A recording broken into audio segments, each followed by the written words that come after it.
Football was different in the 1930s. No big box cameras, mascots, or frat boys throwing shooters, just sweaty dudes wrestling in the mud.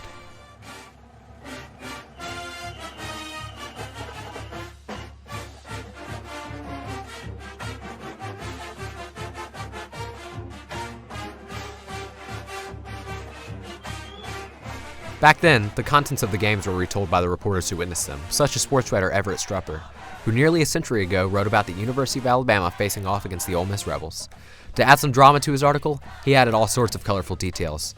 He stated that the earth trembled as a fan in the stands shouted, "Hold your horses, the elephants are coming," while the Crimson Tide varsity took the field. From that day forward, reporters and fans alike would refer to the Crimson Tide football team as the Red Elephants, referencing their crimson jerseys. That same Alabama team went on to win the national title, led by legendary coach Wallace Wade. Despite the new nickname, it would be another 30 years until any sort of mascot appeared at an Alabama football game. That was until Alabama student Melford Epsy Jr. adorned a red elephant. I think that might be the most horrifying thing I have ever seen. I don't think any children were lining up to take pictures with this guy. To be fair, this wasn't the official Big Al or an official university mascot at all. Just the passion of a big fan, which I guess I have to admire, but that thing is freakish. To learn more about the history of Big Al, we spoke with Brian Mast from the Bryant Museum. Because before the university was, the Crimson Tide, and before the elephant becomes synonymous with the university, our nickname for the football team were the Cadets because of us being a military school. So we didn't have a mascot. Frank Thomas didn't believe in having a mascot. Wallace Wade didn't really believe in having a mascot as part of it. So they were looking for something to talk about the team as part of it. And teams in the South weren't considered to be very good at football.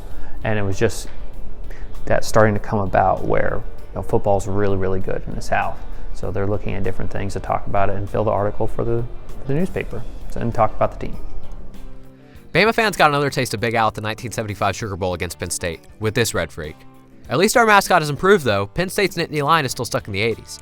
And I'm sorry to beat the dead horse, but this guy looks like trash. No way Penn State students were hyped to see this guy pulling up to their campus events or riding around a golf cart. No thanks, he just looks like a freak. Enough Big Ten hate anyway. Back to Big Al, who in this iteration of him looks more like one of my favorite mascots, Big Red of Western Kentucky, just without the mysterious allure and aura that Big Red brings. In 1980, Big Al finally became the official mascot of the University of Alabama, with this slightly less disturbing elephant. They would eventually add some blue eyes, a little eye black, they'd improve his trunk, and look at this cutie. He became the Big Al we all know and love by 1992, and he's wearing his snazzy outfits, looking so good, crowd surfing, dressed as Santa, and a superhero. He even has his very own popular social media accounts now. You guys should all go follow him on Instagram. We also asked Brian about the cultural impact of Big Al on the university.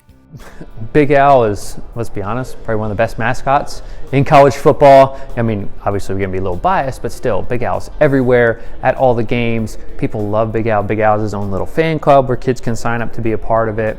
And it's just a great mascot to have as part of it. An elephant's a very non-threatening animal, and it can make him a little different that a school in Alabama has an elephant for a mascot, but it's not like a tiger, which is multiple different schools have that in different ways. It's just this happy creature who goes around, and everybody just loves Big Al and having that a part of the story here. And if we trace it all the way back to the 26th Rose Bowl, now you have something that's been synonymous with the university. So you have something that's relatable with individuals, but also something that is part of the history of the university, going all the way back to the very first national championship game.